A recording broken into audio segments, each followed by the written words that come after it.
It's Monday, October 25. This is the news on PBCJ. I'm Simone Absalom Gill.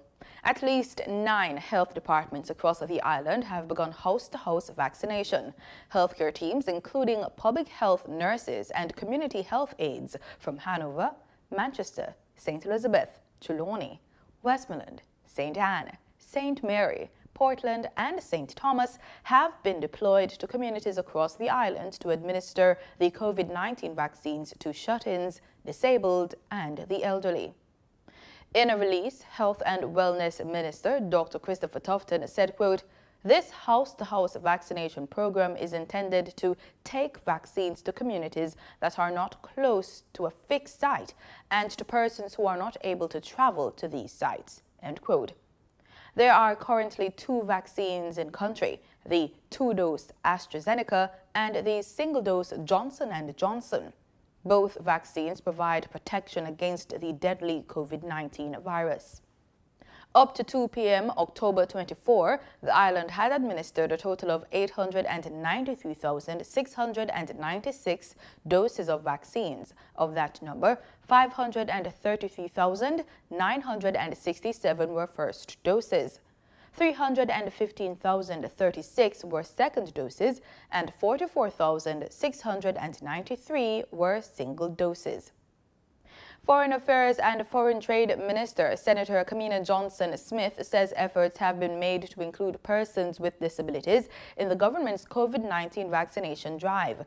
She says a protocol to treat persons with disabilities has been written and relevant stakeholders have been working to identify and locate that group.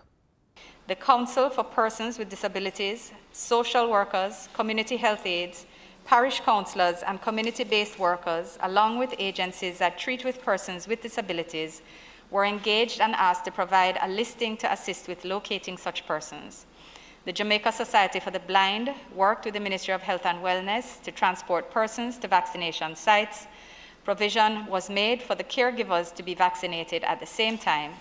And in addition to persons accessing all the vaccination sites and being given priority, specific sites or specific times have been allotted to inoculating persons with disabilities. Examples at the Portmore Health Academy and Mona Aging and Wellness Center, at the Sandals Inn and the Type 5 Clinic in Montego Bay, Independence Park in St. Elizabeth, and Mandeville Regional Hospital, to name a few. Senator Johnson-Smith was addressing the Senate last Friday regarding questions brought forward by Senator Clive Morris. She was unable to say how many persons within the disabled community have gotten the jab so far. However, she said that those who are unable to visit the vaccination centers can still get the jab.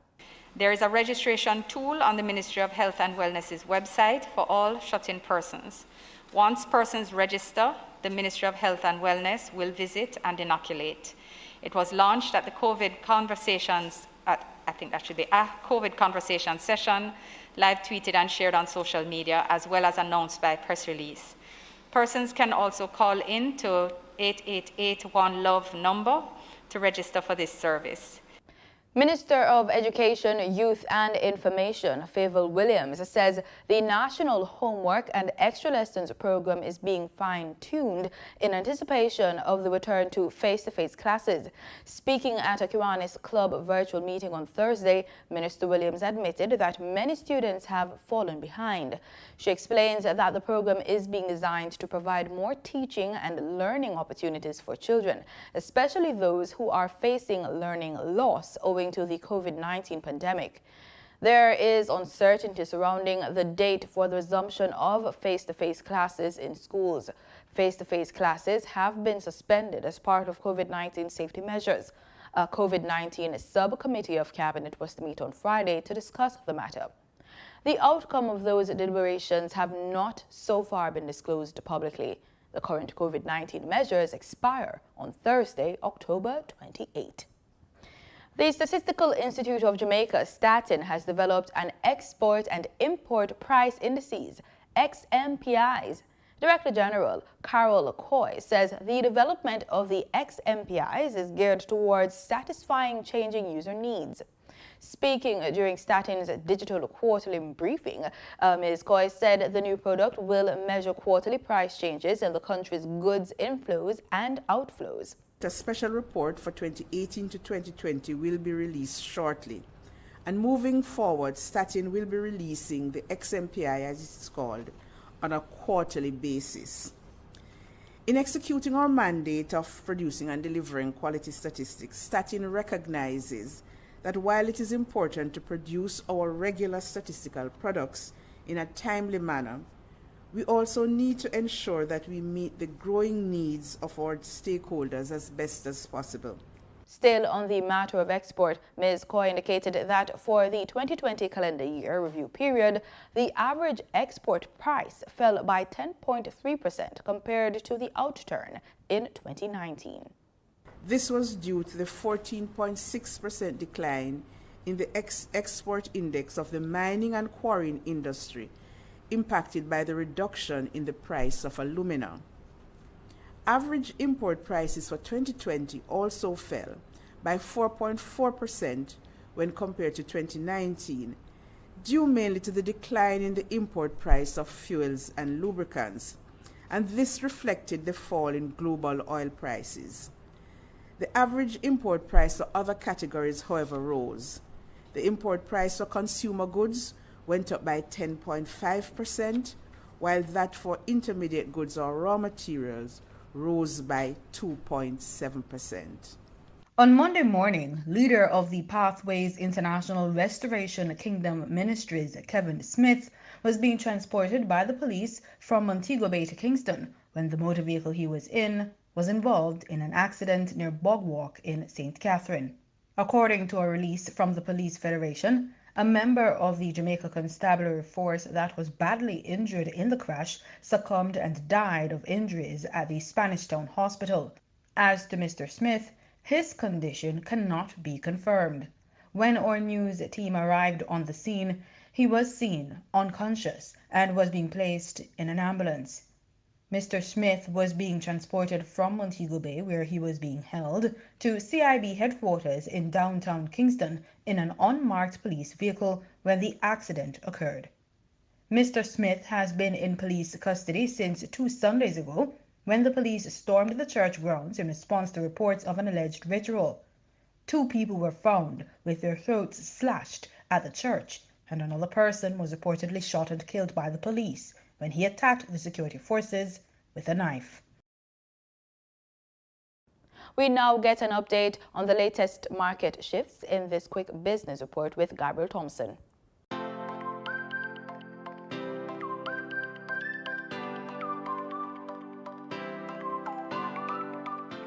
In foreign exchange trading for Friday, October 22, the US dollar sold for an average $154.19. The Canadian dollar ended trading at $125.50. The pound sterling traded for $212.78, and the euro sold for an average $181.54. In Friday's trading session, the JSE Combined Index declined by 2,277 points to close at over 403,000 units. Overall market activity resulted from trading in 93 stocks, of which 43 advanced, 36 declined, and 14 traded firm. The Junior Market Index advanced by 16 points to close at over 3,000 units. Stocks advanced for Blue Power Group Limited, Caribbean Cement Company Limited, and Caribbean Cream Limited. Stocks declined for 1834 Investments Limited, Access Financial Services Limited, and Barita Investments Limited.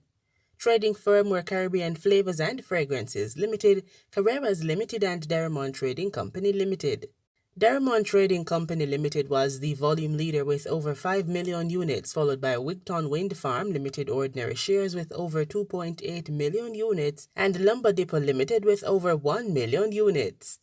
In market data for oil prices, extended pre-weekend gains on Monday to hit multi-year highs lifted by tight global supply and strengthening fuel demand in the United States and beyond as economies recover from pandemic-induced slumps.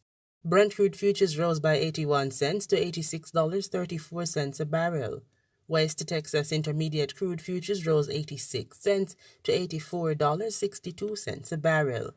Both benchmarks closed last week with slight gains despite rising numbers of coronavirus cases in the United Kingdom and Eastern Europe, signaling a potentially difficult winter ahead. And with that, we close this Monday edition of the Business Report inside the news on PBCJ. I'm Gabrielle Thompson. Pleasant viewing. In news from across the region, in Trinidad and Tobago, the motion to remove President Paula May Weeks from office was defeated after a vote in the Electoral College on Thursday.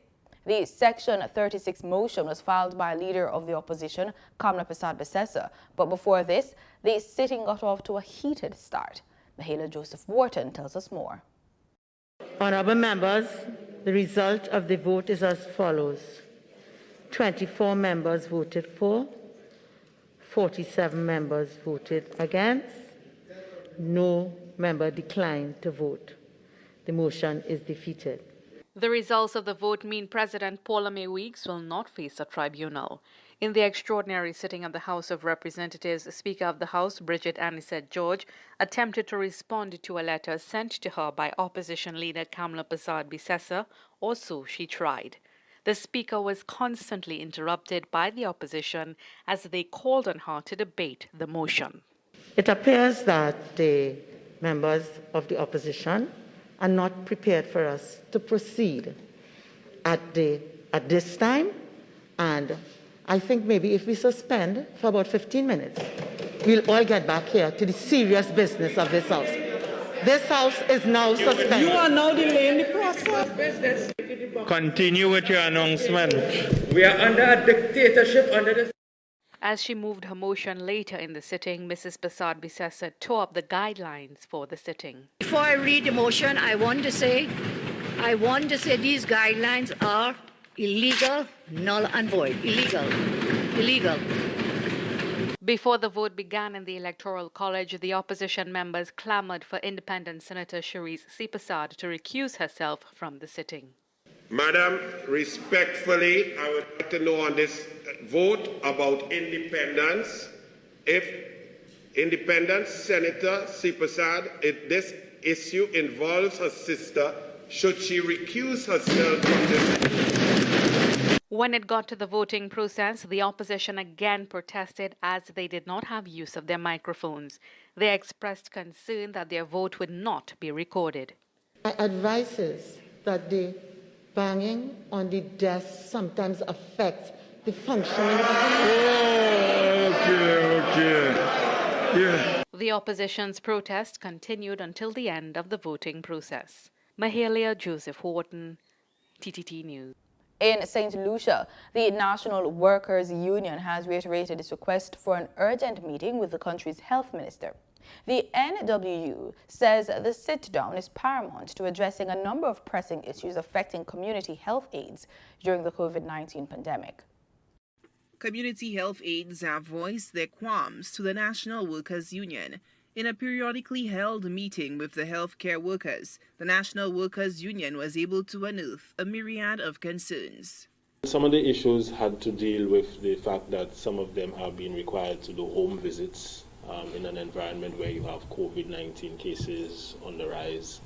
You have a fourth wave on your hands.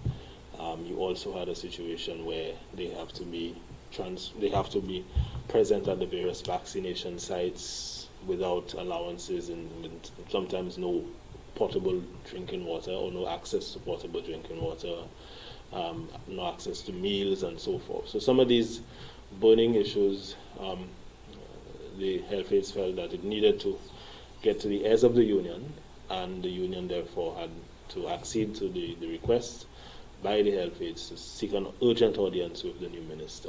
With workers fearing for their safety, the union in an October 20th missive requested a meeting with Minister for Health Moses Musa Baptiste.